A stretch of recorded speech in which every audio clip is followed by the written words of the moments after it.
திருச்சிற்றம்பலம்.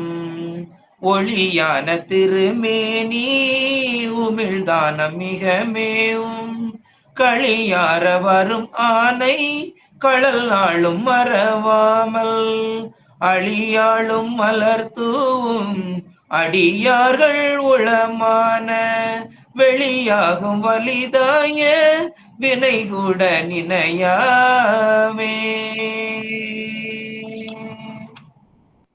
அறிவே அருட்செல்வமே நிறைவே அரசே அடியார் உறவே என் ஆருயிரே மணியே உருகாத நெஞ்சில் பிரிவே துரியம் கடந்த சிவானந்த பேரமுதச் செறிவே கருணை பிளம்பே பஞ்சாக்கர தேசிகனே. பண்டை மறை வண்டரற்ற பசுந்தேன் ஞானம் பறிந்து ஒழுக சிவகந்தம் பறந்து நார கண்ட இதய கமல முகைகள் எல்லாம் கண்டிரப்ப காசினி மேல் வந்த அருட்கதிரோன் விண்ட மலர் பொழில் புடைசூழ் வெண்ணை மேவும் மெய் கண்ட தேவன் மிகு சைவநாதன் புண்டரீக மலர்த்தாள் சிரத்தே வாழும் பொற்பாதம் எப்போதும் போற்றல் செய்வான். பொற்பாதம் எப்போதும் போற்றல் செய்வான். கருணை ஒளி திருமுகத்தில் திருநீற்று நுதலும் கண்டாரை வசப்படுத்த கனிந்த வாயழகும் பெருமை தருத்துறவோடு பொறை உளத்தில் பொறுத்தே பிஞ்சகனார் மலர்த்தாள்கள் பிரியாத மனமும் மறுவினர்கள் அகலாத ஞானமே வடிவாம் வளர்துரை செய் சிவஞான மாமுனிவன் மலர்த்தாள் ஒரு பொழுது நீங்காமல் எமதுள்ளத்தின் சிரத்தில் ஓதியிடு நாவினில் என்று முன்னி வைத்தே உரைப்பான். திருச்சிற்றம்பலம் திருச்சிற்றம்பலம் திருச்சிற்றம்பலம். பெருமானுடைய பெரும் கருணையினாலும் குருநாதரனுடைய ஆசியினாலும் இங்கு கூடியிருக்கின்ற அடியார் பெருமக்களுடைய ஆதரவினாலும் எல்லாருடைய பொற்பாதங்களையும் வணங்கி ஞான ஆசிரியராக இருந்து நமக்கு வழிநடத்துகின்ற இந்த திருவருட்பயன் என்னும் சாத்திர நூலின் ஆசிரியராக இருக்கக்கூடிய உமாபதி சிவமையா அவர்களுடைய திருவடித்தாள்களையும் வணங்கி நாம் அவருடைய நூலை சிந்தித்து வந்து கொண்டிருக்கின்றோம். இதுவரை நாம் 6 பதிகங்கள் 6 அதிகாரங்கள் சிந்தித்திருக்கின்றோம். இப்பொழுது சிந்திக்க இருப்பது 7வது அதிகாரமாக உயிர் விளக்கம். இந்த உயிர் விளக்கம் எப்படி பெறுகிறது என்பதற்கான முன்னுரையை கடந்த வகுப்பிலே நாம் சிந்தித்தோம். எப்படி நாம் அறிகின்றோம், அறியாமை எப்படி வருகிறது, நினைக்கிறது எப்படி நினைக்கின்றோம், பின்பு எப்படி மறக்கின்றோம், அதுபோல இரவு பகல் என்றால் என்ன, இரவு இல்லாத நேரம் பகல் இல்லாத நேரம் இரண்டும் அற்ற இடம் எது, திருவருளை எப்படி சேருவது, கருவிகளை எப்படி நீங்குவது, திருவருளை சேர்தல் அப்படி என்றால் என்ன அப்படி என்பதற்கான அர்த்தம், அடுத்து சேரும் பொழுது எப்படி ஐய நிலை உணர்வு ஆகிறது, தெளிவு உணர்வு எப்படி ஏற்படுகிறது, எப்படி திருவருளோடு ஒன்றாக நிற்க முடியும் அப்படி என்பதையெல்லாம் நாம் கடந்த வகுப்பிலே சிந்தித்தோம். உயிர் எப்படி விளங்குகின்றது அப்படிங்கிறதை நாம் சிந்தித்தோம். அருளை முன்னிறுத்தி நின்றால் நாம் பின்னின்று அருளை முன்னிறுத்தி நின்றால் நாம் வெளிச்சத்தோடு நடக்கலாம். நாம் முன்னின்று அருளை பின்னிறுத்தி என்றால் நமக்கு இருள்தான் இருக்கும், நம்மால் என்ன செய்ய முடியாது, பாதைக்கு செல்ல முடியாது என்று நாம் சிந்தித்தோம்.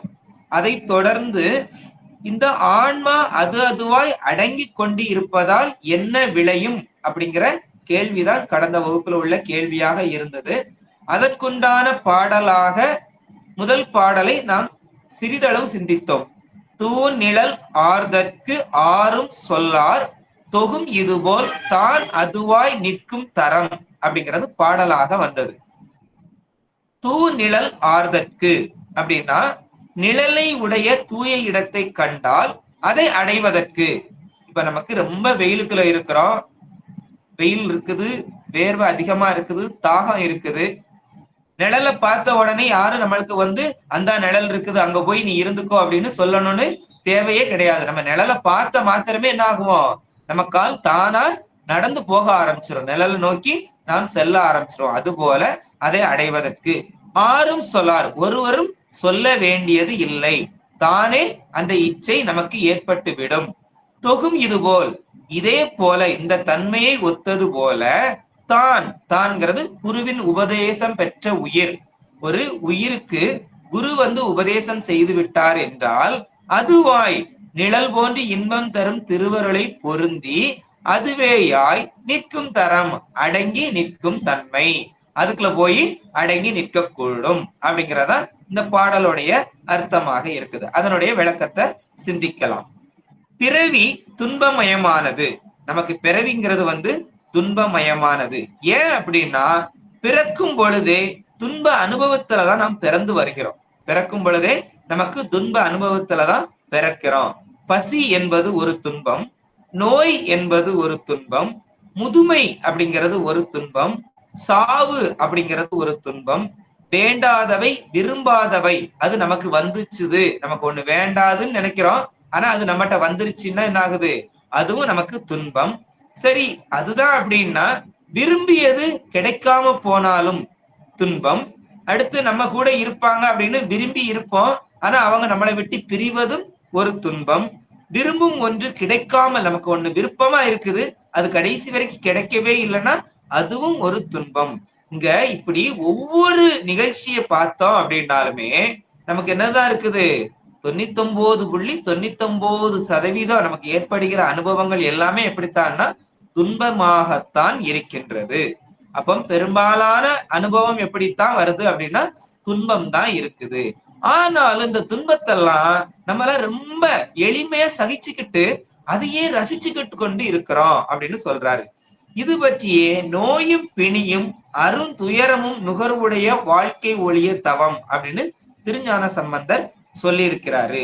எப்படி ஒரு உலகத்துக்கு கடல் சூழ்ந்து இருக்கின்றதோ, நீரால சூழப்பட்ட உலகம்தான் நம்ம உலகம், அதுக்கு இடையில தான் என்னது இருக்குது, நம்ம பூமி இருக்கு, நம்ம வாழக்கூடிய தரை இருக்கிறது. அது போல நம்மளை சுத்தி வினை அப்படிங்கிற துன்ப கடல் சரியா நம்மளை சூழ்ந்து இருக்கிறது அப்படின்னு சொல்லப்பட்டு இருக்கிறது. அப்போ அந்த உலகத்துல பிறந்தவர் அடைவது எல்லாமே பெரிய துன்பம், பெரிய பெரிய துன்பங்களைத்தான் நாம் அடைகின்றோம். அப்ப பிறவாதவர்கள் அவர்களுக்கு பேரின்பம். ஏன்னா ஒருத்தங்க பிறந்துட்டு மறுபடியும் பிறக்காம போயிட்டாங்கனால எங்க போயிட்டாங்கன்னு அர்த்தம், முக்தி நிலைக்கு போயிட்டாங்கன்னு அர்த்தம். அப்போ அந்த முக்திக்கு போயிட்டாங்க, பிறவாத நிலை, பிறவாமைங்கிறதா பேரின்பம் அப்படின்னு சொல்லுது. சரி, அப்ப அந்த பிறந்தவர் அது வருவது எல்லாமே துன்பத்துலதான் வரக்கூடியதாக இருக்கிறது, பற்றினால வரக்கூடியது. இந்த பிறக்கிறோம் அப்படின்னாலே அதுக்கு என்ன காரணம், நமக்கு பற்றுனால வருவதுதான் காரணம். ஏன்னா ஒவ்வொரு பொருள் மேலேயும் நமக்கு அதிக பற்று இருக்கிறது, அதனால வரக்கூடியதா அந்த துன்பம். இந்த பிறவாமை அப்படிங்கிறது எதுல இருக்குது அப்படின்னா பற்று நீக்கத்தினால் வருவது. பிறவாமைங்கிறது பற்று நீக்கத்தினால வரக்கூடியதுதான், அதுதான் பிறவாமை. நாம் சிற்றின்பத்தையே பேரின்பமாகவும் வீடு பேராகவும் கருதி புன்னெறியில் வாழ்கின்றோம். நமக்கு இங்க என்ன நடக்குது அப்படின்னா இந்த உலகத்துல சிற்றின்பம், சின்ன சின்ன இன்பங்களையே ரொம்ப பெரிய சந்தோஷமா நினைச்சுக்கிடுறோம். நமக்கு எல்லா விஷயத்துல இருந்து, நமக்கு குழந்தை பிறந்ததுல இருந்து நம்ம பருவம் நமக்கு திருமணமாகி நம்மளுடைய குழந்தைகளுக்கு, நம்மளுக்கு குழந்தை பிறந்து குழந்தைகளுக்கு குழந்தை பிறந்து அப்படி பேரம்பேத்தின்னு எடுத்தாலும் ஒவ்வொரு சூழ்நிலையிலையும் நிறைய கஷ்டம் அனுபவிச்சிருப்போம், நிறைய அழுதுருப்போம். ஆனா இனிமேல் அந்த மாதிரி நடக்க கூடாது அப்படின்னு எப்பமாவது நினைக்கிறோமான்னா அந்த கனப்பொழுதுல மட்டும் நினைக்கிறோம், சிவசிவா இனிமேல் இப்படி ஒரு துன்பம் நடக்கவே கூடாது, இனிமேல் இப்படி நடக்க. ஆனாலும் அதே தவறத்தான் என்ன பண்ணிக்கிட்டு இருக்கிறோம், அடுத்த ஒரு சில மாதங்களிலேயோ ஒரு சில வருடங்களே அதே மாதிரிதான், அதே தவறுகளை தான் நாம் என்ன பண்றோம், திரும்ப திரும்ப செய்து கொண்டே இருக்கின்றோம். ஏன் அப்படின்னா அந்த நேரத்துக்கு மட்டும்தான் அதை உணர்றமே தவிர அடுத்து அதுல இருந்து மீண்டு சிவ அனுபவத்தை அனுபவிக்கணும், பெருமானை அடையணும் அப்படிங்கிற எண்ணம் நம்மளிடத்தில் இல்லை. அதுக்கு காரணம் என்னன்னா இந்த உலகம் நம்மளை மயக்கி உலக பற்றில் இருந்து விடாமல் நம்மளை பிடித்து வைத்துக் கொண்டிருப்பதனால அந்த பற்றுகள் கூட இருக்கிறதுனாலதான் என்ன ஆகுது, நமக்கு அந்த துன்பம் தொடர்ந்து வந்து கொண்டே இருக்கிறது. அப்ப பற்று நீங்கினால்தான் நமக்கு முக்தி பேறு கிடைக்கும். சரியா? அப்போ இந்த சின்ன சின்ன இன்பங்களையே பெரிய பெரிய இன்பமாக நினைச்சுக்கிட்டு இருக்கிறோம். ஏன் அப்படின்னா நமக்கு நடந்து போய்கிட்டு இருக்கிறோம், அடுத்து சைக்கிள்ல போறவனை பார்த்தா ஏக்கமா இருக்குது, சைக்கிள் வாங்கிடுறோம். சைக்கிள் வாங்கின உடனே சந்தோஷம் அப்படின்னு நினைக்கிறோம், ஏன்னா நடந்து போகும்போது சைக்கிள் வாங்கணும். சைக்கிள் வாங்கி முடிச்சு கொஞ்ச காலம் போகுது, பைக்ல போறவனை பார்த்து ஏங்குறோம், ஆஹா நமக்கு ஒரு பைக் வாங்கினா நல்லா இருக்குமே அப்படின்னு பைக் வாங்கிடுறோம். பைக் வாங்கின பிறகு என்ன ஆகுது, கொஞ்ச காலம் போறோம், கார்ல போனா நல்லா இருக்குமே அப்படின்னு கார்ல போகிறோம். கார்ல போகும்போது என்ன ஆகுது, உடம்பெல்லாம் நோய் பாய்ப்படுது. மருத்துவமனைக்கு போறோம், மருத்துவர் என்ன சொல்றாங்க, நடந்து போங்க அப்படிங்கிறாங்க. அப்போ மறுபடியும் எங்கதான் வர்றோம், அந்த பழைய இடத்துல வந்து நிக்கிறோம். புரியுதா? அப்போ ஒவ்வொரு ஆசையும் வர வர பெரிதாகி கொண்டே போகுது. ஆனா நம்ம இது எல்லாம் இன்பம் நினைக்கிறோம், அந்த இன்பத்துக்கு முடிவே கிடையாது. இதெல்லாம் நிலையற்ற இன்பங்கள். இது போல இன்னொரு இன்பம் வருது, இன்னொன்னு அடுத்தடுத்துன்னு இந்த உலகத்து மேல உள்ள இன்பங்கள் கூடிக்கொண்டே வருகிறது. அதனாலதான் அது பற்று அப்படின்னு சொல்லப்படுது.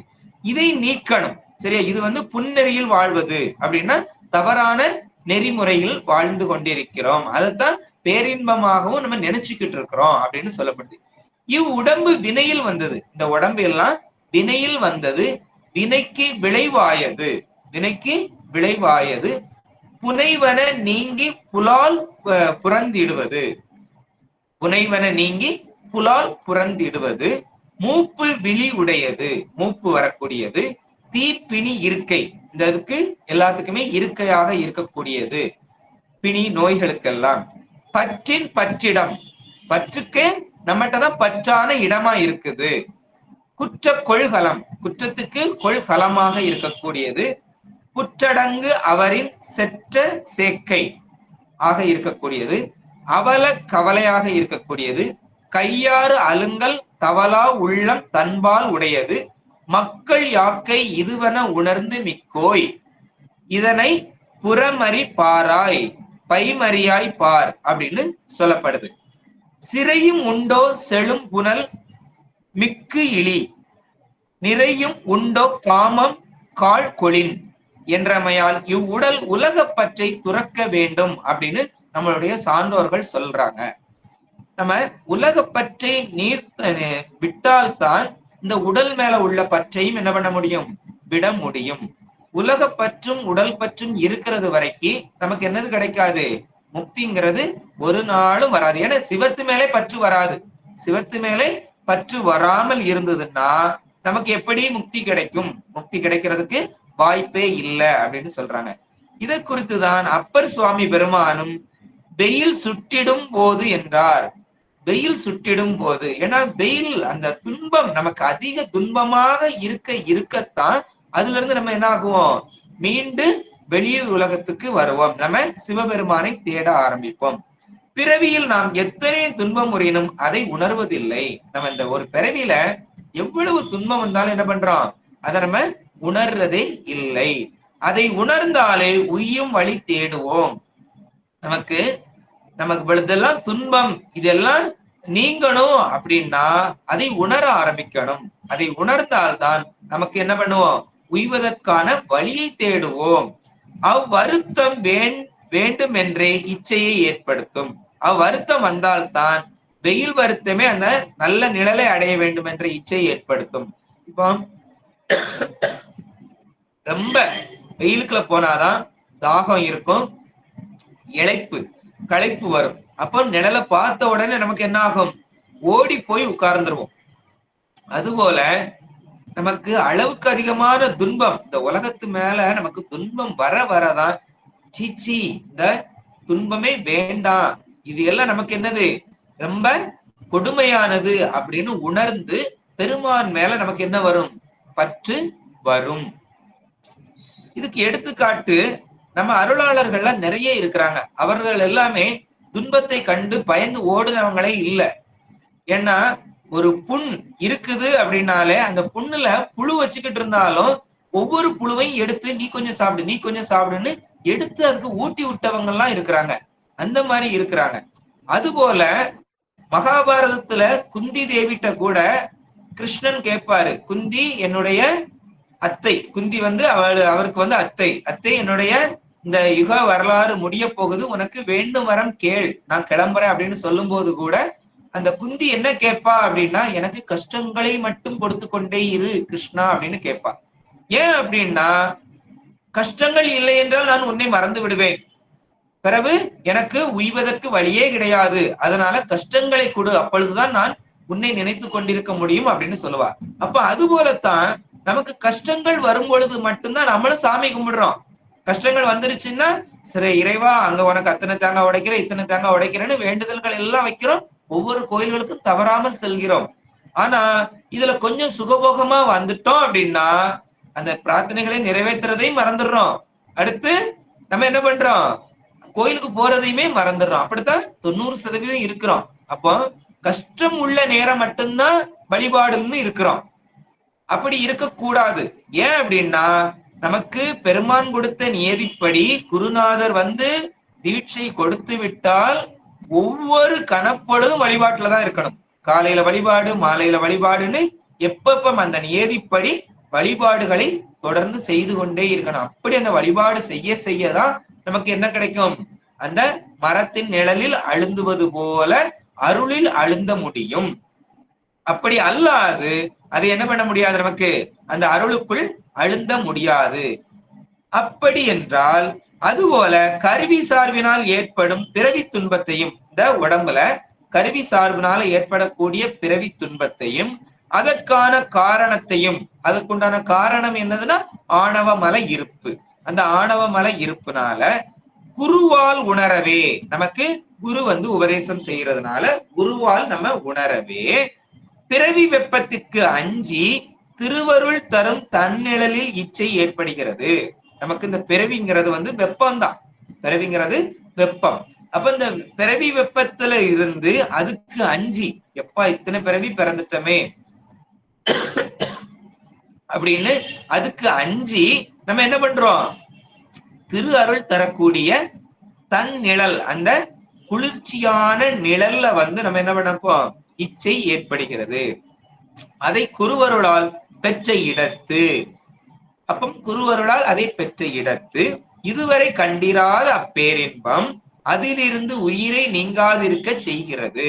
அதுல இருந்து இந்த உயிரை நீங்காது இருக்க செய்கிறது.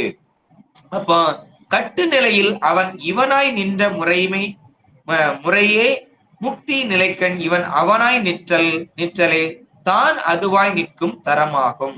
அப்ப நம்ம அதுல தொடர்ந்து வழிபாடு செய்ய செய்ய நமக்குள்ள பெருமான் வந்து நிற்க ஆரம்பிக்கிறாரு. அப்ப நாம இருக்கிறது இல்ல, நமக்குள் பெருமான் இவன் அவனாயும் அவன் இவனாயும் வந்து நிற்கின்றான். அதுலதான் அவ்வாறு நிற்பின் இவன் செய்யும் இதம் அகிதங்கள் எல்லாம் யான் செய்யும் இதம் அகிதங்கள் என்று உடனாய் நின்று ஏற்றுக்கொள்வான்.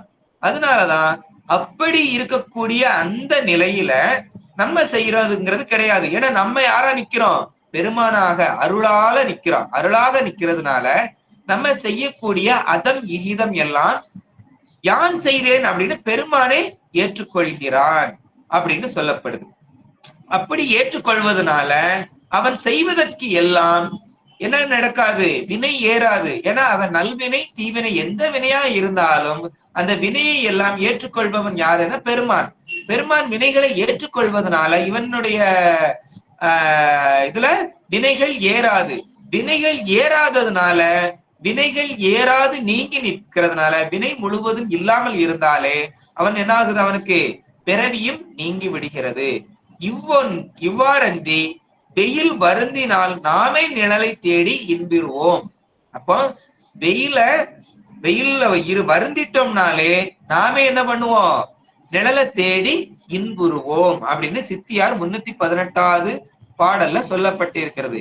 சென்றனையும் நிழல் போல சிவன் நிற்பனெனில் சென்றணையும் அவன் முதலி சிவத்தை அணைததொன்றாய் நின்றது உயிர் கெட்டெண்ணில் கெட்டதனை இன்றாம் அப்படிங்கிற பாடல்ல சொல்லப்படுகிறது.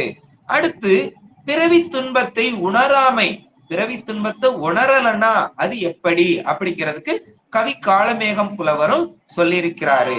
கண்ணபுரம் மாலே கடவுளிலும் நீ அதிகம், உன்னிலும் யான் அதிகம் ஒன்று கேள், முன்னனே உன் பிறப்பு பத்தாம், உயர் சிவனுக்கு ஒன்றுமில்லை, என் பிறப்பு என்ன தொலையாதே அப்படின்னு கவி காளமேகம் புலவர் சொல்றாரு. எப்படி சொல்றாருன்னா, கடவுள்ல திருமாலுக்கு பிறவி 10, ஏன்னா அது தச அவதாரங்கள் எடுத்தாரு, அதனால ஒன்ன காட்டிலும் நான் கூடுனவன். ஏன் அப்படின்னா உனக்கு 10 பிறவிதான், ஆனா என்னுடைய பிறவி என்னவே முடியாது, அதனால ஒன்ன காட்டிலும் நான் தான் கூடுனவன் அப்படின்னு காளமேக புலவர் கவியாக சொல்லியிருக்கிறாரு. அதுபோல நமக்கு அப்பர் சுவாமிகளும் சொல்றாரு, சாக்கடையில் பிறக்கின்ற புழுவும் கூட உண்டு, புழுவும் கூட உண்டு உறங்கி இனப்பெருக்கம் செய்து பின் மடிகிறது, அதை விட எந்த வகையில் நம்முடைய இந்த பிறவி உயர்ந்ததாகிறது? நம்முடைய பிறவி உயர்ந்ததா ஆகவில்லை அப்படின்னு சொல்றதுக்கு கபீர் அப்படிங்கிறவர் சொன்னதுக்கு அப்பர் சுவாமி சொல்றாரு, புழுவுக்கும் குணம் 4, எனக்கும் அதே, ஆனால் புழுவுக்கு இன்னொரு குணம் கிடையாது, எனக்கு அதை விட ஒரு குணம் கூடுதலா இருக்குது, அதனால அதை விட நான் கீழாதான் இருக்கிறேன் அப்படின்னு சொல்றாரு. ஏன் அப்படின்னா புழு என்ன பண்ணுது? உண்டு உறங்கி இனப்பெருக்கம் செய்து மடிகிறது. ஆனா அதுக்கு என்ன குணம் இல்ல அப்படின்னா பொல்லாங்குங்கிற குணம் இல்ல. ஆனா என்கிட்ட என்ன இருக்குது? பொல்லாங்குங்கிற குணம் இருந்துகிட்டு இருக்கிறது. அதனால புழுவுக்கும் கடைப்பட்டவன் அப்படின்னு நம்ம அப்பர் சுவாமி சொல்றாரு. சரியா?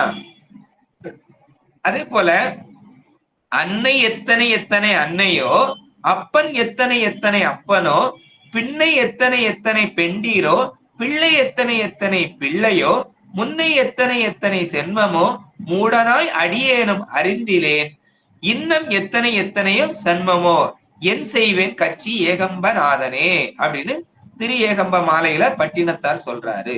அப்போ நமக்கு இந்த பற்றுகள் நீங்கினால் மட்டும்தான் என்ன ஆகும்? நம்ம இந்த பிறவியில இருந்து விடுபட முடியும். அப்ப நமக்கு என்ன வேணும் அப்படின்னா அந்த வெப்பம் அப்படிங்கிறத உணரணும். அப்போ தூநிழல் என்ற விஷயம் ஏன் சொல்லி இருக்கிறாரு அப்படின்னா, ஏகதேச சுகம் தரும் மரநிழல் போல அல்ல இது, இது நித்திய இன்பம் தரக்கூடியது. அதனால தூநிழல், வெறும் நிழல்னு சொல்லாம அந்த தூ அப்படிங்கறது அடை சேர்த்து சொல்லி இருக்கிறாரு, விசேடித்து சொல்லி இருக்கிறாரு அப்படின்னு சொல்றாரு. அப்போ இவ்வளவு நாளும் இந்த அரிய நிழலை நம்ம தேடாம இருந்ததுக்கு என்ன காரணம்? இப்ப நிழல் இருக்குதுன்னு சொல்றீங்க, இந்த நிழல் தான் நமக்கு என்ன தரும்? இன்பத்தை தரும் அப்படின்னு சொல்றீங்க. அந்த இன்பம் தான் அருள்னு சொல்றீங்க. அந்த அருளுக்குள்ள அழுந்தணும் அப்படின்னு சொல்றீங்க. அப்போ இந்த நிழல் இருக்குதுங்கிறத நாம ஏன் இவ்வளவு நாளும் தேடாம இருந்தோம் அப்படின்னு அடுத்த கேள்வி பிறக்குது.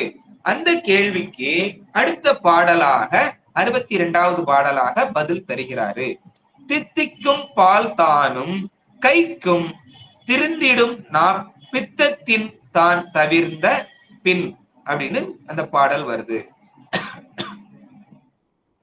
பித்தத்தின் அப்படின்னா நம்ம நாக்குல பித்த நோய் உள்ள போது, பித்த நோய் இருக்கும் போது நம்ம நாக்கு எப்படி இருக்கும் அப்படின்னா, தித்திக்கும் பால் தானும், இயற்கையாவே பாலுக்கு ஒரு இனிப்பு சுவை உடையது. அந்த பாலை கைக்கும், அந்த பாலை குடிச்சாலும் கசப்பா தெரியும்.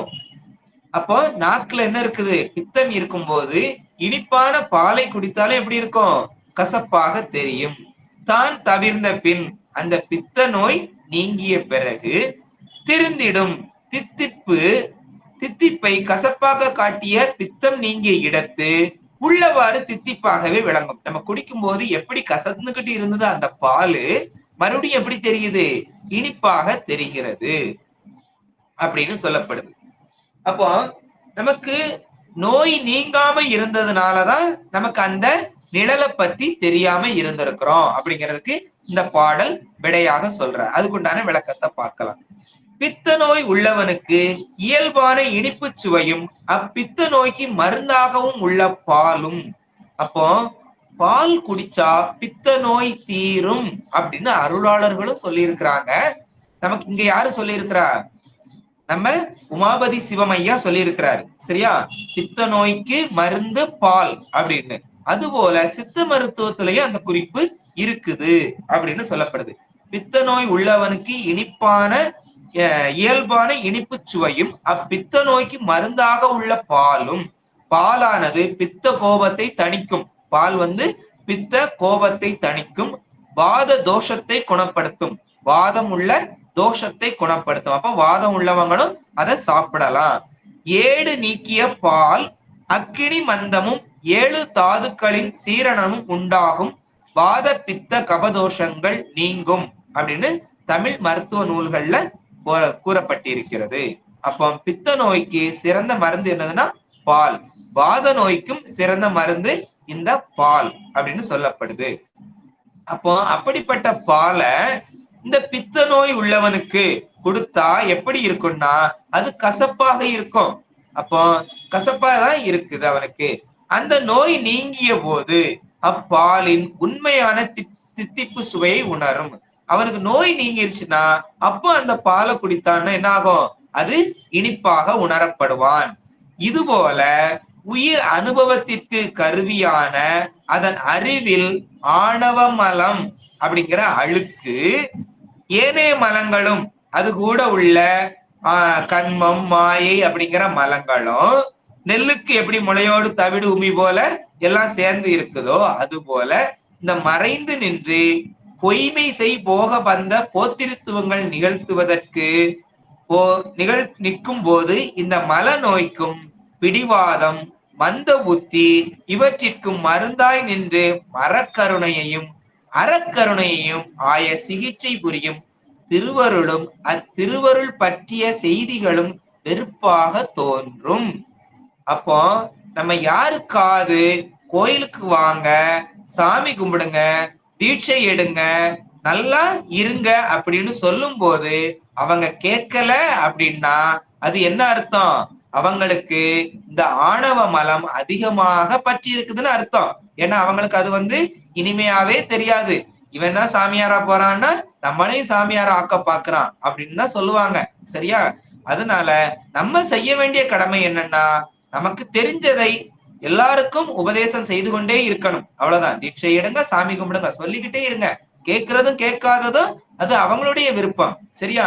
ஏன்னா அந்த ஆணவ மலம் கூட எப்படி இந்த கண்மம் மாயையெல்லாம் சேர்ந்து ஒட்டி இருந்துகிட்டு இருக்குதோ அது போல பிடிவாதமும் மந்த புத்தியும் அவங்க கூடவே இருந்துகிட்டு இருக்கோம். அப்ப அவங்களுக்கு நம்ம என்ன சொன்னாலும் என்ன ஆகாது?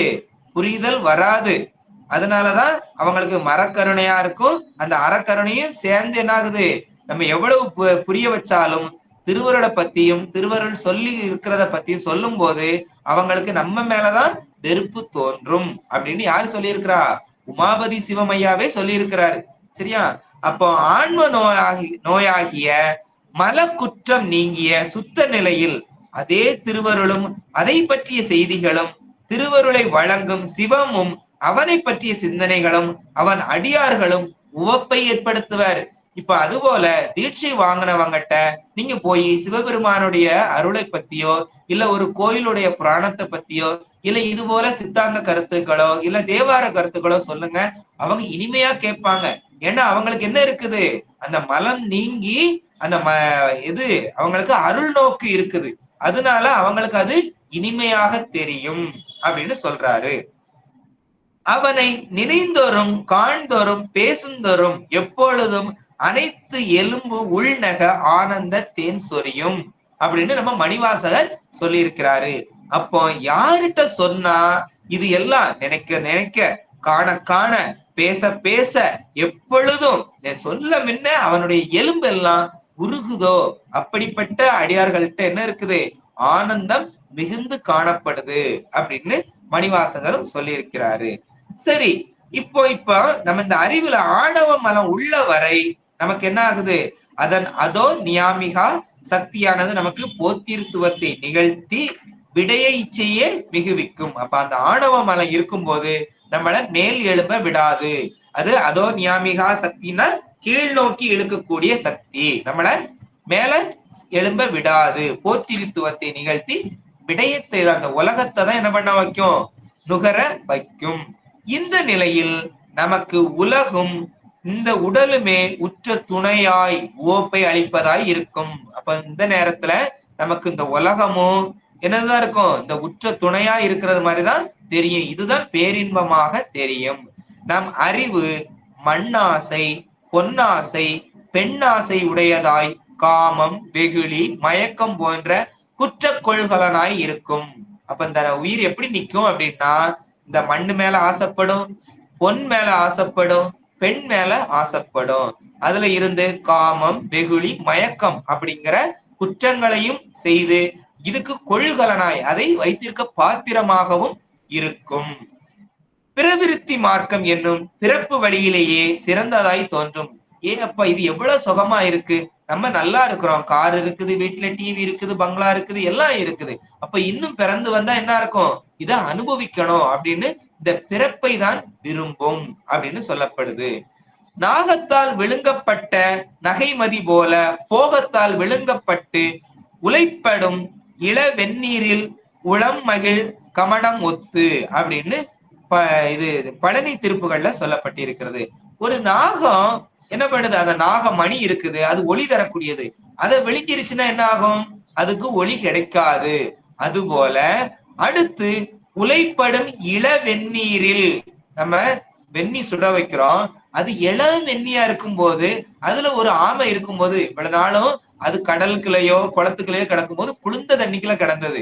இங்க வந்த உடனே வெது வெதுப்பா இருந்த உடனே ரொம்ப சுகமா இருக்குதுன்னு என்ன பண்ணிக்கிட்டு இருக்குது, துள்ளி விளையாடிக்கிட்டு இருக்குது. இன்னும் கொஞ்ச நேரத்துல இறப்போம்னு தெரியாம, ஏன்னா அந்த வெந்நி என்ன ஆகும், அதிக சூடாய் கொண்டே இருக்கும். அப்ப அதால வெளியில போக முடியாது, இறந்து போவோம்னு தெரியாம அந்த இளம் வெந்நீர்ல கிடந்தா எப்படி உள்ள மகிழுமோ அது போல கிடந்து இந்த உலகத்துல நம்ம என்ன பண்ணிக்கிட்டு இருக்கிறோம், மகிழ்ந்து கிடக்கிறோம் அப்படின்னு அந்த பழனி திருப்புகள்ல சொன்னது போல இருக்குது அப்படின்னு சொல்றாரு. கூடிக்கொண்டு உழல்வேனாய் இருக்கின்ற நமக்கு இவற்றிற்கு தீனி இடுவோரே உகந்தவராய் உள்ளனர். இதுக்கு யாரெல்லாம் உதவி செய்யறாங்களோ அவங்கதான் நமக்கு நல்லவங்களாக தெரிகின்றார்கள். குணங்கூறி திருத்துவோரும் அவர்கள் அறிவுரையும் சற்றும் பிடிப்பதில்லை. நல்லதுக்கு வழிக்கு வா, தீட்சை எடு, சாமியை கும்பிடு அப்படின்னா அவங்களை யாருக்கும் பிடிப்பதில்லை. அவர்கள் அறிவுரையே நமக்கு என்ன ஆகுது, கசப்பாக இருக்கிறது, மிகவும் கசப்பானதாய் தோன்றுகிறது, ரொம்ப கசப்பா இருக்குதுன்னு சொல்றாரு. நல் இனத்தின் ஊங்கும் துணை இல்லை, தீ இனத்தின் அல்லல் படுதும் இல் அப்படின்னு சொன்ன பாட்டுதான் நமக்கு எடுத்துக்காட்டா வருகிறது. இது எப்படி அப்படின்னா, மாவீரன் அலெக்சாண்டர் இந்தியாவின் ஒரு பகுதியை கைப்பற்றுறான். சரியா, கைப்பற்றிட்டு ஒரு மாலை வேளையில நகர்வலம் வந்துகிட்டு இருக்கிறான். அந்த வழியா ஒரு யோகி வராரு. யோகினா எப்படி, நல்ல தாடி ஜடமுட வச்சு நல்ல உத்திராட்சங்கள் அணிந்து ஒரு யோகி போறார். யோகி போறத பார்த்த உடனே அவன் குதிரையில இருந்து கீழே இறங்கி அவரை தலை வணங்குகிறார். அந்த யோகி கண்கள் சாந்தமும் தெய்வீக ஒளியும் நிறைந்து காணப்படுகிறாரு. உங்களுக்கு என்ன வேண்டுமென்றாலும் தருகிறேன், ஏன் கூட எங்க நாட்டுக்கு வந்துடுங்க அப்படின்னு அந்த யோகியை இவர் கூப்பிடுறாரு அலெக்சாண்டர். உங்கள் வருகையால் என் நாட்டு மக்கள் ஆனந்தம் அடைவார்கள், என் நாடும் எப்படி இருக்கும், சுபிட்சம் பெறும் அப்படின்னு யோகிய கூப்பிடுறாரு இந்த அலெக்சாண்டர். யோகி என்ன சொல்றாரு, எனக்கு எதுவும் வேண்டாம் ஐயா, இந்த நாடும் நான் வசிக்கும் இந்த காடுகளும் எனக்கு போதுமான மகிழ்ச்சியை தருகிறது, அதனால நான் வரல அப்படின்னு சொல்லிட்டு அமைதியா நகர பாக்குறாரு. நம்ம கூப்பிட்டு வரவில்லையே அப்படின்னு அலெக்சாண்டருக்கு என்ன ஆகுது, அதிக கோபம் வருது. கோபம் வந்த உடனே நம்ம சொன்ன வார்த்தையை நிராகரித்து விட்டார், அப்ப இவன் என்ன பண்ணணும், தலையை வெட்டி விடணும் அப்படின்னுட்டு வாளை உருவுறாரு. வாளை உருவி யோகியை நோக்கி பேசுறாரு. மடையனே, நான் யாருன்னு தெரியுமா, நான் தான் மாவீரன் அலெக்சாண்டர். என் ஆணையை மறுத்ததற்கு இப்பொழுதே என்ன பண்ண முடியும், உன்னை கொலை செய்ய முடியும், இந்த இடத்துல கொன்னு போட முடியும், மரியாதையாக நான் சொல்லுவதை கேள் அப்படின்னு கேட்கிறாரு. அப்ப யோகி தைரியமா சொல்றாரு, உங்களால் நிரந்தரமான என் உயிரை கொல்ல முடியாது, இந்த உடம்பை உயிரை போர்த்திய உடலை வேணா என்ன பண்ண முடியும்? கொல்ல முடியும். இந்த உடல் என் உயிரை போர்த்திய ஆடை மட்டும்தான் அப்படின்னு அமைதியாக கூறிட்டு மீண்டும் சொல்றாரு, அரசே, உண்மையில் நீங்கள் யார் என்று உங்களுக்கு தெரியுமா? நீங்கள் என் அடிமையின் அடிமை அப்படின்னு சொல்றாரு. அவருக்கு அப்படி சொன்ன உடனே கோபத்துல மறுபடியும் கேட்கிறாரு அலெக்சாண்டர், ஏன் அப்படி சொல்ற அப்படின்னு கேட்ட உடனே, என்னால் என் கோபத்தை கட்டுப்படுத்த முடியும். கோபம் என்பது எனக்கு அடிமை. ஆனால் நீங்களோ எளிதில் கோபப்பட்டு விட்டீர்கள். அப்போ கோபத்திற்கு ஆளாகி விட்டீர்கள். நீங்கள் கோபத்தின் அடிமை, கோபம் எனக்கு அடிமை. அப்படி என்றால் என் அடிமைக்கு அடிமையாக நீங்கள் இருக்கின்றீர்கள் அப்படின்னு யோகி பதில் சொல்றார். அப்படி யோகி பதில் சொன்ன உடனே, நாம் குற்றங்களுக்கு அடிமையாகி இருக்கிறோம், அதனால் நல் போதனைகள் கசக்கின்றன அப்படின்னுட்டு, குற்றங்கள் நீங்கினால் குருவும் அவர் போதனைகளும் இனிக்கும் அப்படின்ட்டு அதை விளங்கிக்கிறாரு. இந்த நல்ல ஒரு குருவை, சரியா, கருணையை உணர்ந்து என்ன பண்றாரு? அவர் சாந்தமாகிறார். அப்போ இப்படிப்பட்ட வார்த்தைகள், இப்படிப்பட்ட இந்த வார்த்தைகள் தான் நமக்கு குருவின் கருணையை உணர்ந்து இந்த அறிவு அடங்காமல் நாமே எய்தியதாக, இப்ப நமக்கு குரு வந்துதான் நமக்கு என்ன பண்ணி இருக்கிறாரு? உபதேசம் செஞ்சிருக்கிறாரு. உபதேசம் செஞ்சுதான் நம்ம அந்த நிழல்ல வந்து நிக்கிறோம், இந்த அருளுக்குள்ள அடங்கி நிக்கிறோம். ஆனாலும் இந்த உயிர் என்ன பண்ணுது? குரு உபதேசத்தை மறந்து நாமே எய்தியதாக தன்னை வியந்து நானே பிரம்மம் என நிற்கும் பசுபோதமும் நீங்கப்பட வேண்டும் என்பதை உணர்த்துவதுதான் இந்த பாடல் அப்படின்னு சொல்லப்படுது. அப்போ அந்த பாச ஞானத்தை நீத்தால், இப்ப நம்ம தன்னை வியந்து நிக்கிறோம், அதுதான் இந்த பாச ஞானம், பசு ஞானம் அப்படின்னு சொல்லுது. அப்ப இதை வியத்தால் என்னது வரும் அப்படின்னு அடுத்த கேள்வி வருது. அடுத்த கேள்விக்கு அடுத்த பாடலாக 63வது பாடலாக வருது. காண்பான் ஒளி இருளில் காட்டிடவும் தான் கண்ட வீண் பாவம் என்னாய் விடும் அப்படின்னு அடுத்த பாடல். அப்ப இருளில் அப்படின்னா காண்பான் ஒளி இருளில், அந்த இருளில், இருள் காலத்து, காண்பான் ஒருவன் காணுதல் பொருட்டு, ஒளி ஒளியானது, காட்டிடவும் இருளை நீங்கி பொருளை காட்டிடவும், தான் கண்ட தானே கண்டதான வீண் பாவம் பொய்யான கருத்து, அது பொய்யான கருத்து, நம்மளே கண்டதாக பொய்யான கருத்து, மயக்க அறிவு, எண்ணாய் விடும், எப்பொழுது தீரும் அப்படின்னு இந்த பாடல்ல சொல்லப்படுது. இதுக்கு விளக்கமா, இருளில் உள்ள ஒருவனுக்கு ஒளியானது அந்த இருளை நீங்கி பொருளை காட்ட உதவுகிறது. அப்போ இருளில் உள்ள ஒருவனுக்கு ஒளி என்ன செய்யுது? இருளை நீக்கி பொருளை காட்டி உதவுகிறது. ஆயினும் இயல்பாகவே நாம் அந்த காட்டும் ஒளியின் உபகாரத்தை சிறிதும் உணராமல் நாமே கண்டதாகவே கருதுகிறோம். இப்போ 7 மணி ஆயிருச்சு, இரவுல விளக்கு அடைஞ்சிருச்சு, வீட்டுக்குள்ள உள்ள போறோம், கையில என்ன வச்சிருக்கிறோம்? ஒரு டார்ச் லைட் வச்சிருக்கிறோம். டார்ச்சை அடிச்சு பாக்குறோம், பொருள் எல்லாம் தெரியுது. என்ன நினைக்கிறோம்? நம்ம அந்த பொருளை பார்த்துட்டோம் அப்படின்னு தான் நினைக்கிறோம். இந்த டார்ச் லைட் உதவியினால் என் கண்ணால் பார்க்கப்பட்டது அப்படின்னு நம்ம யாரும் சொல்றது இல்ல. வீட்டுல அம்மா சொல்லியிருப்பாங்க, உள்ளதான் இந்த ரூம் அறைக்குள்ள இருக்குது, அந்த பொருளை எடுத்துட்டு வா அப்படின்னா டார்ச் லைட்டை கொண்டுட்டு போனா உடனே அடிச்சு பாக்குறோம். நான் பார்த்துட்டேன்னு தான் சொல்றமே தவிர, டார்ச் காட்டிச்சுது நான் பார்த்தேன் அப்படின்னா சொல்றோம்? அப்படி நம்ம சொல்றது இல்ல. நம்ம பார்த்தோம் அப்படின்னு தான் சொல்றோம். அதைத்தான் இந்த பாடல்ல சொல்றாரு. சிறிதும் உணராமல் நாமே கண்டதாகவே கருதுகிறோம். இது போலவே திரு அருள் குருவடிவாய் வந்து உபதேசித்து நம் அகை இருளாகிய ஆணவத்தை அகற்றி திரு அருள் இன்பத்தை காட்ட நாம் அப்பேறு உபகாரத்தை மறந்து நாமே தன்மயம் உடையவராய் இன்பம் எய்தியதாக மயக்க உணர்வுக்கு உட்படுகிறோம். இப்ப நமக்கு குரு வந்து உபதேசம் செஞ்சிருக்கிறாரு. குரு உபதேசம் செஞ்சதுனால நம்மளுடைய ஆணவ மலம் அது நீங்குது. அது நீங்கிறதுனால நமக்கு என்ன ஆகுது? துன்பம் நீங்கப்படுகிறது. ஆனா அந்த துன்பம் நீங்கின உடனே நமக்கு என்ன கிடைக்குது? திரு அருள் இன்பத்தை காட்டுது. அதனால இன்பத்துல திளைத்து நிக்கிறோம். அந்த இன்பத்துல திளைத்து நிற்கும் போது எப்படி நிக்கிறோம் அப்படின்னா மயக்க உணர்வுல நிக்கிறோம். ஏன் அப்படின்னா இது நாமே அடைந்து விட்டோம், திருவருள் தந்தது அப்படின்னு நம்ம நினைக்கிறது இல்ல. இதைத்தான் பசுஞானம் அப்படின்னு சொல்லப்படுது. இதுதான் பசுஞானம் அப்படின்னு சொல்லப்படுது. இக்குற்றம் நீங்கிய அன்றே சிவஞானம் கைவர பெற்று சிவகாட்சியில் தெளிவும் இன்ப நிறைவும் ஏற்படும். அப்போ இந்த உணர்வு நீங்கணும். அப்ப மலம் நீங்கினால் மல வாசனைன்னு ஒண்ணு இருக்கும். அந்த மல வாசனையும் நீங்கணும். அது நீங்கினாத்தான் நமக்கு என்ன காட்சி கிடைக்கும்? சிவகாட்சியில தெளிவு கிடைக்கும். சிவகாட்சியில தெளிவு கிடைத்து இன்ப நிறைவு ஏற்படும். அப்படி இல்லைன்னா அந்த இன்பமும் நிறைவு ஏற்படாது. இதையே அப்பர் சுவாமி 4ஆம் திருமுறையில சொல்றாரு. மேவித்து நின்று விளைந்தன வெந்துயர் துக்கமெல்லாம் ஆவித்து நின்று கழிந்தன அல்லல் அவை அறுப்பான் பாவித்த பாவனை நீ அறிவாய் பலனத்தரசே கூவித்து கொள்ளுந்தனை அடியேனை குறிகொள்வதே அப்படின்னு 4ஆம் திருமுறையில 87வது பதிகத்துல முதல் பாட்டுல சொல்றாரு.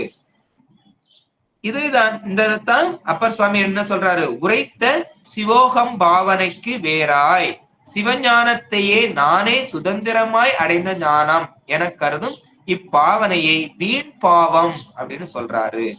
நம்மளா பெற்றுக்கிட்டோம் அப்படின்னு நினைச்சா அது என்னது? அது வீண் பாவம், வீணான பாவம் அப்படின்னு சொல்றாரு. இப்பாவனையை பரம் இல் பாழ் என்பார் மெய்கண்டார். பரம் இல்லைன்னா அது என்னதுதான்? பாழ் அப்படின்னு சொல்றாரு மெய்கண்டார். இதை விட்டு அருளால் பாவிப்பது பரம். இது நமக்கு சுதந்திரமாய் காண முடியாத கண் தானே வியஞ்சகமின்றி காண்பதாக எண்ணுவது போன்றதாகும் அப்படின்னு உமாபதி சிவமையாவும் சொல்றாரு.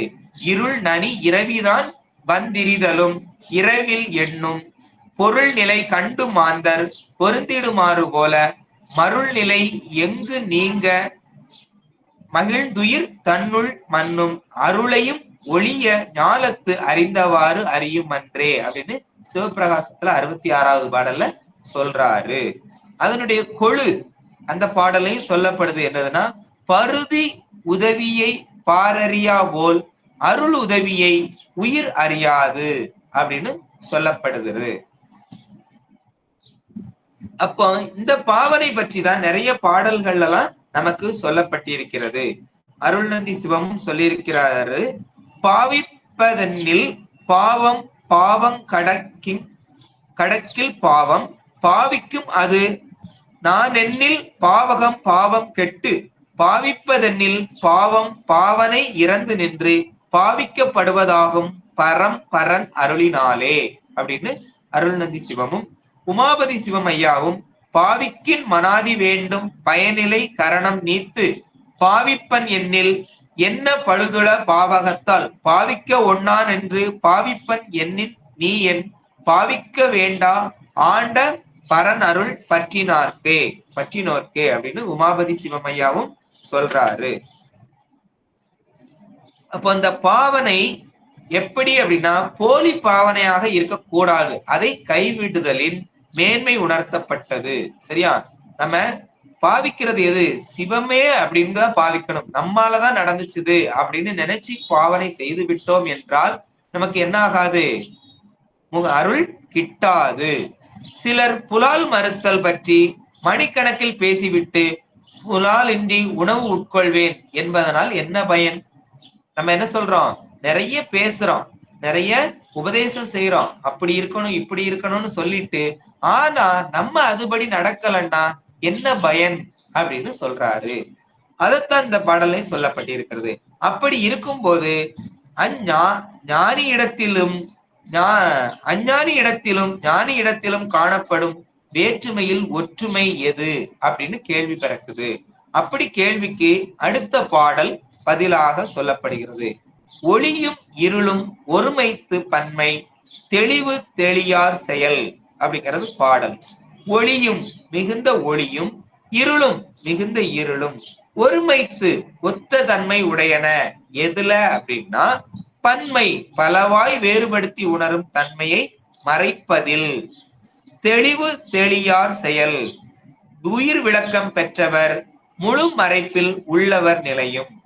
ஏன் அப்படின்னா இந்த விளக்கம் எப்படின்னா, விளக்கம் பெற்றவங்க ஒரு எக்ஸ்ட்ரீம்ல இருப்பாங்க, விளக்கம் பெறாதவங்க அடுத்த எக்ஸ்ட்ரீம்ல இருக்கிறாங்க அப்படிங்கறத சொல்லப்படுது.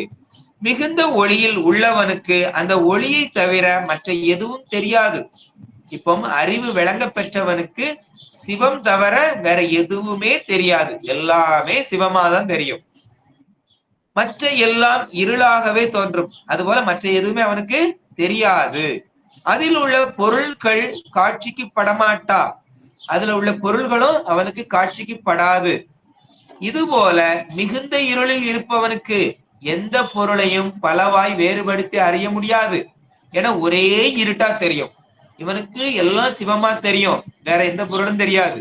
அவனுக்கு எந்த பொருளும் தெரியாது, ஒரே இருட்டா தெரியும். அதனால ரெண்டும் ஒண்ணுதான் அப்படின்னு சொல்றாரு.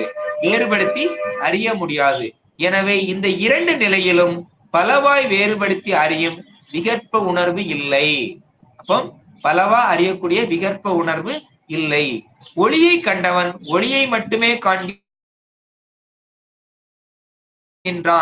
இருளில் இருப்பவன் இருளை மட்டுமே உணர்கின்றான். இதுபோல இந்த உயிர் விளக்கம் பெற்றவன் திருவருள் ஒன்றையே உணர்கின்றான். இவனுக்கு உலகம் தோன்றுவதில்லை, உலகமும் சிவமாகவே தோன்றுகிறது. உலகம் தோன்றாது. உலகம் தோன்றாதுன்னா உலகத்துல உள்ள பொருள்கள் தெரியாது. அந்த பொருள்கள் எல்லாம் எப்படி தெரியும் அப்படின்னா சிவமா தெரியும். பொருள்கள் அதுக்காக தெரியாதுன்னு கிடையாது. அந்த பொருள்கள் மேல எதா பார்ப்பாரு, சிவமாகவே பார்ப்பார். அதத்தான் பரத்தில் மறைந்தது பார் முதல் பூதம் அப்படின்னு அந்த பாடல் நமக்கு சொல்லுது.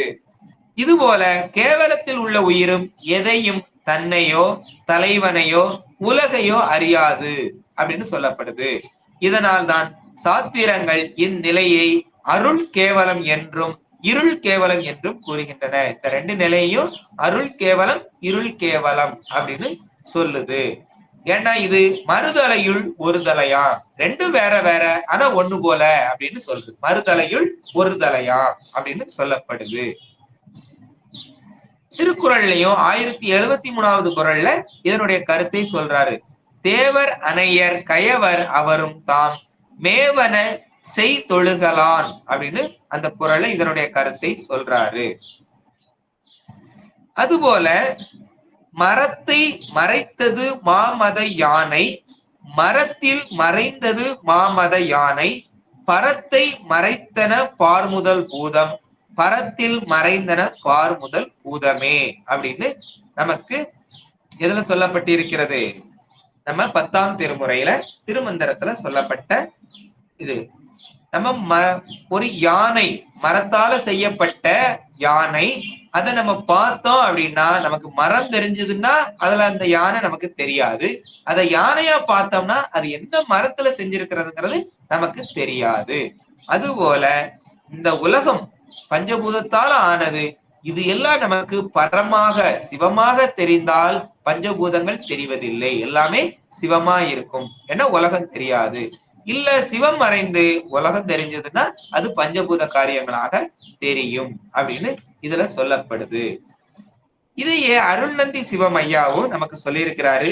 பரமே பார்த்திருப்போர் பதார்த்தங்கள் பாரார் என்றும் பதார்த்தமே பார்த்திருப்போர் பரத்தை பாரார் அப்படின்னு கூறுகிறாரு.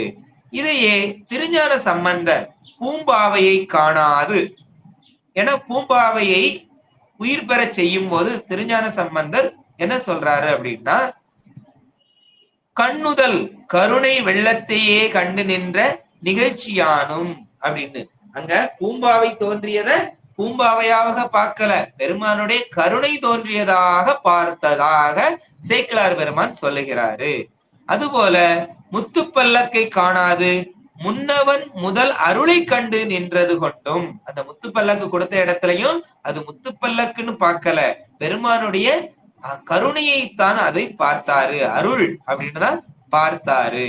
அதே போல திருநாவுக்கரசரும் ஐயாறில், சரியா, ஐயார் அப்படிங்கிற தலத்திலையும் அம்மையப்பரை கண்டு நின்றது கொண்டும் அது அந்த இடத்துல மூழ்கி எங்க கிடைக்குது நமக்கு, அவருக்கு கைலாய காட்சி, சரியா, திருவையாறுல கைலாய காட்சி.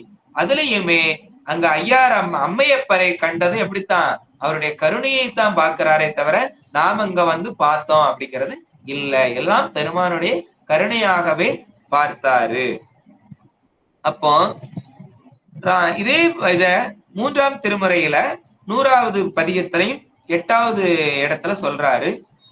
வள்ளல் இருந்த மலை அதனை வலன் செய்தல் வாய்மை என உள்ளம் கொள்ளாது கொதித்தெழுந்து அன்றெடுத்தோன் உற நெறிய மெல்ல விரல் வைத்தன் உள்ளம் கொண்டார் மேவுமிடம் போலும் துள்ளொளி வெள்ளத்தின் மேன் மிதந்த தோணிபுரத்தானே அப்படின்னு சொல்லுது. இது ராவணன் வந்து ஆணவத்தால கைலை மயிலைய தூக்குறான்.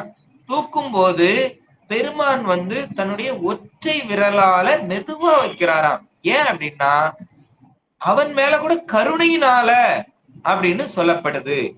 அப்போ பெருமான் எல்லாரிடத்திலும் எதைத்தான் காட்டி நிற்கிறாரு? கருணையை காட்டி நிற்கக்கூடிய சிவ வள்ளலாதான் சொல்லப்படுகிறது. சரியா? அப்போ எதிரியா இருந்தாலும் அவன் குற்றம் செய்திருக்கிறான், அவன் நம்மளையே அந்த மலையே பேக்குறான்னு தெரிஞ்சாலும் அவன் யாரு? அவருடைய குழந்தை அல்லவா? அதனால அவனுடைய ஆணவத்தை எடுக்கிறதுக்கு அந்த ஒரு விரல் இது போதும் அப்படின்னு அதையும் மெதுவா ஊனுனாராம். வேகமா ஊனுனா அவன் நசுங்கிருவான் அப்படின்னுட்டு மெதுவா ஊனுனாரு அப்படின்னு அந்த இடத்துல நமக்கு சுட்டி காட்டுகிறார் ஞானசம்பந்த பெருமான். அப்போ பெருமானுடைய கருணை இது எல்லாம் ஒவ்வொன்றும் அவருடைய கருணையை குறித்துதான் வருகிறது. வயிறு புடைக்க உண்டவரும் உண்ணாமலையால், சரியா, உண்ணாமையால் பட்டினி கிடப்போரும் மயக்கத்துக்கு உட்படுவது போல்வது. சரியா? பெரும் வயிறு ஃபுல்லா சாப்பிட்டு மயங்கி கிடக்கிறவரும் ஒண்ணுமே சாப்பிடாம மயக்கம் கிடக்கிறவரும் ரெண்டு பேருக்கு என்னதான் மயக்கம்தான். அது போல இத சொல்றாரு அப்படின்னு சொல்றாரு. ஒன்றும் அறியா மூடரும் மௌனமாய் இருப்பது போல அப்படின்னு சொல்றாரு. இவர்கள் ஒரு வகையில் ஒத்திருப்பது போல் இறைவன் அருளும் ஒத்திருக்குமா? என இவங்களுக்கும் அப்படித்தான் இருக்குது, அவங்களுக்கும் அப்படித்தான் இருக்குதுன்னா ரெண்டும் ஒண்ணு போல இருக்குமா? ஒத்திருப்பது போல் இருந்தா அதுவும் அருளுக்கு ஒத்துதான் வருமா அப்படின்னு அடுத்த கேள்வி வரும்போது அதுக்கு அடுத்த பாடலாக பதில் சொல்றாரு. கிடைக்க தகுமோ நற்கேண்மையார்க்கு அல்லால் எடுத்து சுமப்பானை என்று அப்படிங்கிறது அடுத்த பாடல் 65வது பாடலாக வருது. இன்று இம்முத்தி காலத்து நற்கேண்மையர்க்கு அல்லால் திருவருள் சார்பு உடையவர்க்கு அன்றி எடுத்து சுமப்பானை கண்ம பலனை தனதாக்கி கொள்ளும் திருவருள் கருணை கிடைக்க தகுமோ பெறத்தக்கதோ மற்றவர் என்ன பண்ண மாட்டாங்க, பெறமாட்டாங்க அப்படிங்கிறத சொல்றாரு. சரியா? இந்த உயிர் விளக்கம் எப்படி பெறுது அப்படின்னா, உயிர் விளக்கம் பெற்று திருவருளே துணையாக சார்ந்து நிற்கும் சுத்த ஆன்மாவின், அதாவது சிவஞானியர்கள், சிவன் முதலே அன்றி நமக்கு வேறு முதலில்லை என்றும், சிவனுடையது என என்ன அறிவது என்றும், சிவனது என் செயல் ஆகிறது என்றும், இவையன்றி தன் செயலாக கொள்ளா கருத்துடை மூத்தற்கு அவர் தம் வினை போகங்களை தனதாக்கி சிவபோகம் ஒன்றையே அவருக்கு இறைவன் வழங்குகின்றான். அப்ப அந்த சிவஞானியர்கள் எந்த செயல் செய்தாலும் அவர்களுக்குடைய முதல் யாரு அப்படின்னா சிவபெருமான் அப்படின்னு நினைக்கிறாங்க. அடுத்து அவங்களுடைய செயல் எல்லாம் சிவனுடைய செயல். சரியா? எல்லாமே அவனுடையதுன்னு கருதி அப்படி செய்வதனால அந்த வினை போகங்களும் அவனுடையது அப்படின்னு நினைக்கிறதுனால சிவபோகத்தை அவர்களுக்கு பெருமான் வழங்குகின்றான். அப்படி வழங்குகிறதுனால எந்த செயல் செய்தாலும் யான் எனது என்ற கருத்தோடு வினை செய்வோருக்கு வினை பயனை அனுபவிக்க தருவது போல எல்லாம் இறைவன் செயலாக கருதுவோருக்கு தன்னையே நுகரத் தருகிறான். இப்ப யான் எனது அப்படிங்கிற செருக்கோட நம்ம செய்யும் போது நமக்கு வினை பயனை தருகிறான். நம்ம இந்த உலகத்தை நுகர்கிறோம். உலகத்தை நுகர்றதுனால நமக்கு பிறவி வருகிறது. ஆனா இவங்க எல்லாரும் இது எல்லாம் சிவத்துடைய செயல் அப்படிங்கிறதுனால சிவத்தையே நுகரத் தருகிறான். அதான் சிவபோகத்தை நுகரத் தருகிறான். அப்படிப்பட்டவங்களுக்கு மறுபடியும் என்ன கிடைக்காது? பிறவி கிடையாது. அதற்கு தடையாய் உள்ளவற்றை, அதுக்கு தடையாய் இருக்கிறது என்னது அப்படின்னா அந்த வினை பயன்கள், அதை தனதாக்கி கொள்கின்றான். அந்த வினைகளை எல்லாம் அவன் எடுத்துக்கின்றான். சிவபெருமான் எடுத்துக்கொண்டு அவர்களுக்கு எளிதில் முக்தியை தருகின்றான். இறைவன் இவ் உபகாரத்தை ஏனையோருக்கு செய்வதில்லை, மற்றவங்களுக்கு செய்வது இல்லை. ஏன் அப்படின்னா அவங்களுக்கு மல நோய் நீங்காத கட்டு நிலையில் உள்ளவர்க்கு திரோதான சக்தியாய் வினையை போகமாக தருகிறான், அதை மருந்தாக தருகிறான். மருந்தாக கொடுத்து அந்த மலம் நீங்குவதற்கு உதவி செய்கின்றான். அதுக்கு அருள் சக்தியாய் உணவாகிய சிவபோகம் ஒன்றையே இறைவன் வழங்குகிறான். சரியா? அதனால அருள் சக்தியா நின்று நீங்காதவங்களுக்கு மருந்தாக நின்று வினை போகமா இருக்கிறான். அம்மலநோய் நீங்கிய முத்தருக்கு அருள் சக்தியாக நின்று உணவாய் சிவபோகமாக தருகிறான். அப்ப நீங்கினவங்களுக்கு ஒரு மாதிரியும் நீங்காதவங்களுக்கு வேறு மாதிரியும் தருகிறான் அப்படின்னு சொல்றாரு. இதையே சித்தியார்ல 262வது பாடல்ல 3 திறத்து அணுக்கள் செய்யும் கண்மங்களுக்கு முன்னிலையாம் மூவிரண்டாம் அத்துவாவின் ஆன்ற முறை அவை அருந்தி அருமலத்து முதிர்வித்து அரும் பவரும் அடைதலுமே ஆசானாகி தோன்றி நுகராத வகை முன் செய் கண்ம துகளறு தங்கு அத்துவா தொடக்கரவே சோதித்து ஏன்ற உடல் கண்மம் அனுபவத்தினால் அறுத்திங்கு இனி செய் கண்மம் மூல மலம் ஞானத்தால் இடிப்பன் அப்படிங்கிற பாட்டுல அதுக்கு விளக்கமா சொல்றாரு. ஏன்னா பெத்தருக்கு வினை பயனை அருந்தி அறுத்தும் முத்தருக்கு நுகராத வகை முன்செய் கண்மத்துள் அறுத்தும் உதவுதல் கொண்டு நாம் உணரலாம். ஏன் அப்படின்னா அவங்களுக்கு அருந்துனாதான் அவங்களுக்கு என்ன ஆகும், அதனுடைய இச்சை நீங்கும். இல்லைன்னா அவங்களுக்கு அந்த இச்சை நீங்காது. இச்சை நீங்காமல் முக்தியை கொடுக்க முடியாது. இவங்களுக்கு அந்த இச்சை நீங்கியதுனால அனுபவிக்காமலே அதை அருந்தாமலே அறுத்து உதவுகின்றான் அப்படின்னு சொல்றாரு. இதையே திருக்களிற்றுப்படியார் 64வது பாடலை சொல்றாரு. சிவன் முதலே அன்றி முதலில்லை என்றும் சிவனுடைய தென்னறிவதென்றும் சிவன் அவனது என் செயலாதாகின்ற தென்றும் இவை அன்றி தன் செயலா கொள்ளாமைதான் அப்படிங்கிற திருக்களிற்றுப்படியார் 64வது பாடலையும் சொல்றாரு. அப்போ நம்மளை தன்னை முன்னிறுத்தினால் நமக்கு என்ன கிடைக்கும்? வினை பயன் தான் கிடைக்கும். அந்த வினை பயன் கிடைக்க கிடைக்க நமக்கு என்னதான் வரும்? பிறவிதான் வந்து கொண்டே இருக்கும். நமக்கு வினையை முன்னிறுத்தாமல், நம்ம தியானம் எனதுங்கிறத முன்னிறுத்தாமல் சிவத்தை முன்னிறுத்தி செய்தோம்னா நமக்கு என்ன ஆகாது?